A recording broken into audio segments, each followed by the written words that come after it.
Welcome to Analyst IAS. So in editorial of the day series, today we are going to discuss the article Mercury Rising.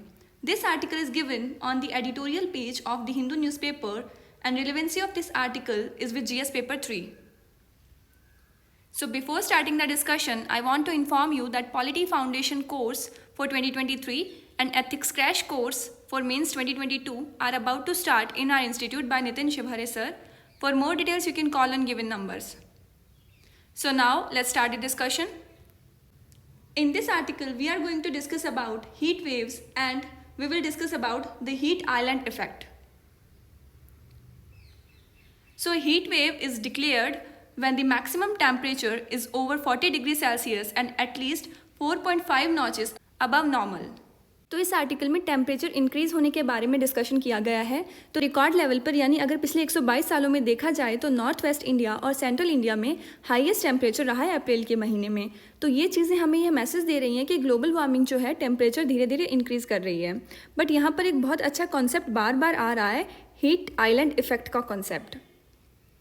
Means कि no doubt temperature increase हो रहा है, but ये देखा गया है कि जहाँ पर अर्बन सेंटर्स है वहाँ पर टेम्परेचर और ज़्यादा इंक्रीज़ हो रहा है। और इस चीज़ के पीछे मेजर रीजंस जो बताए जा रहे हैं उनमें सबसे पहला रीज़न है कि कंक्रीट के घर बनाए जा रहे हैं, दूसरा रीज़न है पॉपुलेशन एंड तीसरा रीज़न है व्हीकल्स। तो इस कारण से अर्बन सेंटर या अर्बन एरियाज़ का हीट आइलैंड के रूप में काम कर रहे हैं। और आगे इस आर्टिकल में ये कहा गया है कि आपको हीट वेव को एक डिज़ास्टर की तरह लेना चाहिए और पब्लिक और प्राइवेट दोनों एंटरप्राइजेस को इस पर ध्यान देना चाहिए। और यहाँ मैं आपको बता दूं कि सेंट्रल गवर्नमेंट ने रिसेंटली एक एडवाइजरी जारी की है जिसमें ये कहा गया है कि हीट वेव से आने वाले पेशेंट्स के लिए हमें रेडी रहना होगा। यानी आप सोचिए कि कितनी बड़ी प्रॉब्लम हो सकती है आने वाले टाइम में और इससे हेल्थ की सिचुएशन कितनी ज़्यादा वर्स्ट हो सकती है। तो इस प्रॉब्लम का सोल्यूशन यही हो सकता है कि अकॉर्डिंगली मेजर्स रखते हुए हमें सारी प्लानिंग करनी होगी। तो ये था हमारा आज का editorial mercury rising. So that's all for today. Stay connected for more such important videos. Thank you.